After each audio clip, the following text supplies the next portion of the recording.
Selamat datang kembali dalam video saya, video Elita LTV. Terima kasih yang sudah subscribe video Elita LTV ini. Mari kita sama-sama mendengarkan materi yang lebih menarik dari sebelumnya tentang kali ini adalah kependudukan dan ketenagakerjaan.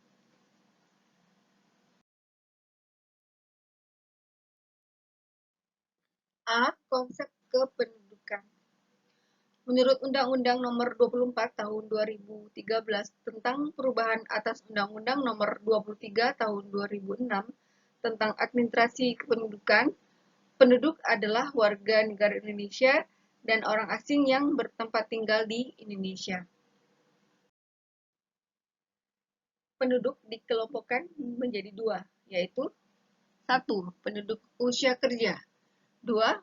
Penduduk bukan usia kerja. Penduduk usia kerja menurut BPS adalah penduduk usia kerja dalam berusia 18 tahun ke atas. Lebih jelasnya, usia kerja di Indonesia adalah 15 sampai 64 tahun. Yang kedua, penduduk bukan usia kerja. Ini adalah penduduk yang berusia 0 sampai 14 tahun dan yang berusia 65 tahun ke atas.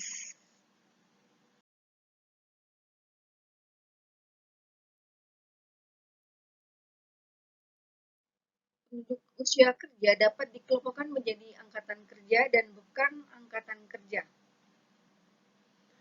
Angkatan kerja adalah penduduk usia produktif yang berusia 15 sampai 64 tahun yang sudah mempunyai pekerjaan, tetapi untuk sementara tidak bekerja, maupun yang sedang aktif mencari pekerjaan. Menurut BPS, bekerja adalah melakukan pekerjaan dengan tujuan memperoleh atau membantu memperoleh pendapatan atau keuntungan, dan lamanya bekerja paling sedikit 1 jam terus-menerus dalam seminggu yang lalu. Ini termasuk pekerja keluarga tanpa upah yang membantu usaha, dalam hal ini adalah usahanya adalah kegiatan ekonomi. Angkatan kerja yang bekerja dapat dikelompokkan menjadi 1. Penduduk yang bekerja menurut kelompok umur. 2. Penduduk yang bekerja menurut tingkat pendidikan. 3. Penduduk yang bekerja menurut lapangan usaha. 4. Penduduk yang bekerja menurut status pekerjaan. 5. Penduduk yang bekerja menurut jumlah jam kerja.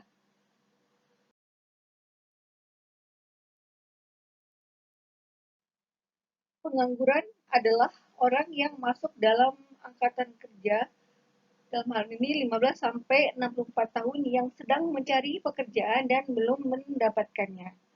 Contoh, orang yang tidak sedang bekerja adalah ibu rumah tangga, siswa sekolah, SMP, SMA, dan mahasiswa, dan sebagainya, karena sesuatu hal tidak atau belum membutuhkan pekerjaan.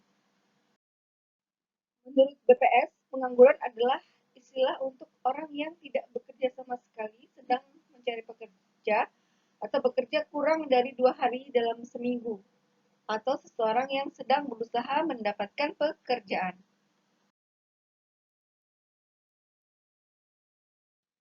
Jenis pengangguran menurut penyebabnya: 1. Pengangguran friksional.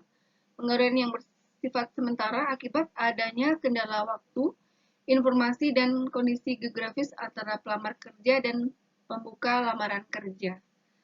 2. Pengangguran struktural. Keadaan di mana penganggur yang mencari pekerjaan tidak mampu memenuhi persyaratan yang ditentukan pembuka lapangan kerja.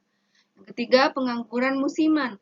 Ini keadaan menganggur karena adanya fluktuasi kegiatan ekonomi jangka pendek yang menyebabkan seseorang harus menganggur.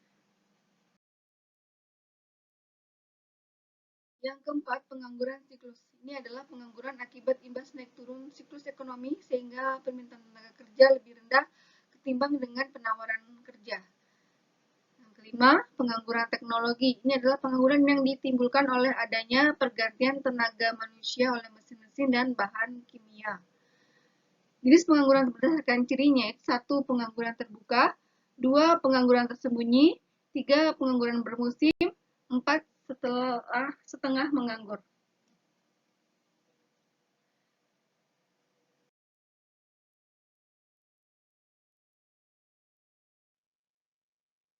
Besarnya tingkat pengangguran dapat dihitung dengan menggunakan konsep tingkat pengangguran terbuka dan hal ini adalah TPT. Pengangguran terbuka merupakan bagian dari angkatan kerja yang tidak bekerja atau sedang mencari pekerjaan atau sedang mempersiapkan pekerjaan. Mereka yang tidak mencari pekerjaan karena merasa tidak mungkin mendapatkan pekerjaan dan mereka yang sudah memperoleh pekerjaan tapi belum bekerja. Tingkat pengangguran terbuka diukur sebagai persentase jumlah pengangguran dalam hal ini adalah pencari kerja terhadap jumlah angkatan kerja.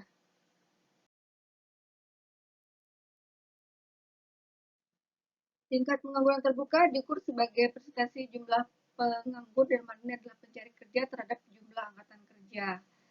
Ya, di mana di sini adalah TPT itu adalah pencari kerja atau angkatan kerja dikali 100%. Untuk kegunaan dari indikator pengangguran terbuka, baik dalam satuan unit, dalam hal ini orang maupun persentase adalah satu, acuan bagi pemerintah untuk membuka lapangan baru. Dua, perkembangannya juga dapat menunjukkan tingkat keberhasilan program ketenagakerjaan dari tahun ke tahun. Yang ketiga, bahan evaluasi atas keberhasilan pembangunan ekonomi Indonesia selain kemiskinan.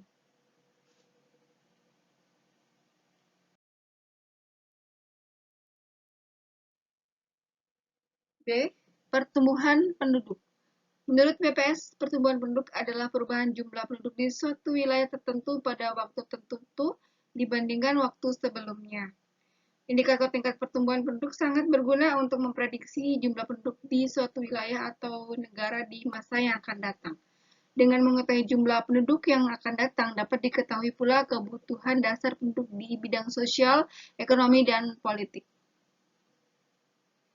Prediksi jumlah penduduk belum dapat menunjukkan karakteristik penduduk di masa yang akan datang. Karena itu, diperlukan proyeksi penduduk menurut umur dan jenis kelamin yang membutuhkan data lebih rinci, yaitu mengenai tren fertilitas, mortalitas, dan migrasi.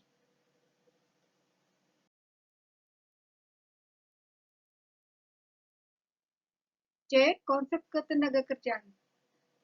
Tenaga kerja adalah manpower yang berarti penduduk dalam usia kerja, di mana usianya adalah berusia 15 sampai 64 tahun. Atau jumlah seluruh penduduk dalam suatu negara yang dapat memproduksi barang dan jasa jika ada permintaan terhadap tenaga mereka dan jika mereka mau berpartisipasi dalam aktivitas tersebut.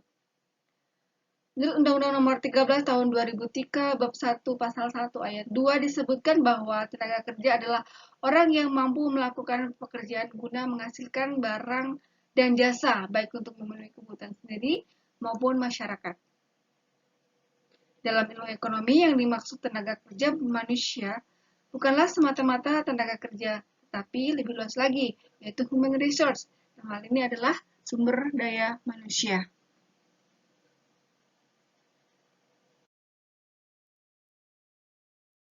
D. Kesempatan kerja. Kesempatan kerja adalah banyaknya orang yang dapat tertampung untuk bekerja pada suatu perusahaan atau instansi. Model kesempatan kerja dapat dijelaskan dari dua sudut pandang, yaitu teori klasik dan teori Keynes. Teori klasik mengumpulkan mengenai kesempatan kerja, yaitu tingkat output dan harga keseimbangan atau equilibrium hanya bisa dicapai kalau perekonomian berada pada tingkat kesempatan kerja penuh. Sementara itu, keseimbangan dengan kesempatan kerja penuh hanya bisa tercapai melalui bekerjanya mekanisme pasar bebas.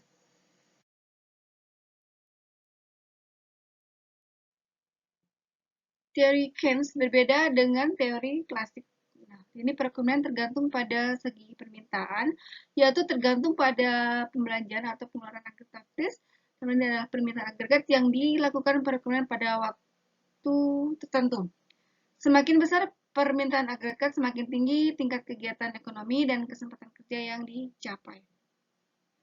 Permintaan agregat yang ada tidak selalu mencapai tingkat permintaan yang diperlukan untuk mencapai tingkat kesempatan kerja penuh.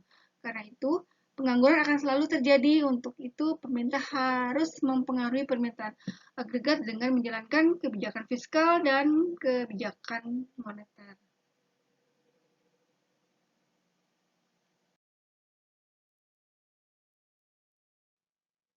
Dalam Undang-Undang Nomor 13 Tahun 2003 tentang Ketenagakerjaan memandang perlu untuk menyusun program yang mampu mendorong penciptaan lapangan kerja dan pastinya dia akan mengurangi pengangguran.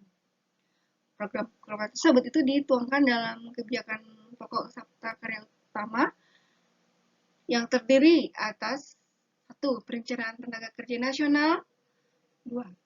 Sistem informasi dan bursa tenaga kerja yang terpadu, 3. Tenaga kerja pemuda mandiri profesional, 4. Pemagangan, 5. Hubungan industri Pancasila dan perlindungan tenaga kerja, serta 6. Ekspor tenaga kerja.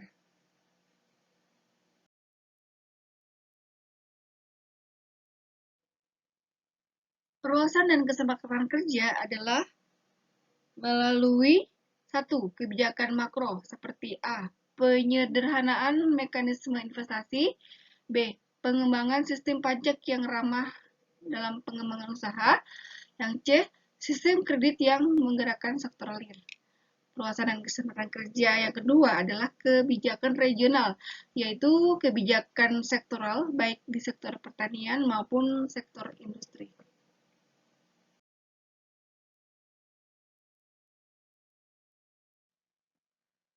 Di sektor pertanian dapat dilakukan dengan penguatan kelembagaan yang membentuk kelompok yang terdiri dari beberapa UKM dalam pengolahan hasil pertanian, perbaikan teknik usaha tani, hingga pengembangan sistem pengemasan sesuai kebutuhan pasar di luar komunitas.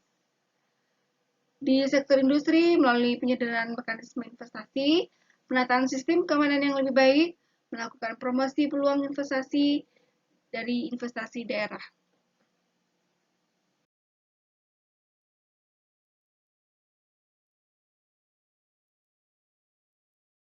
Demikianlah apa yang saya terangkan dalam video Elita LTV ini, dan jangan lupa subscribe karena pastinya dalam teori kependudukan dan ketenagakerjaan dalam pertemuan ini itu sangat bermanfaat bagi pengembangan-pengembangan dalam subscribe berikutnya. Terima kasih.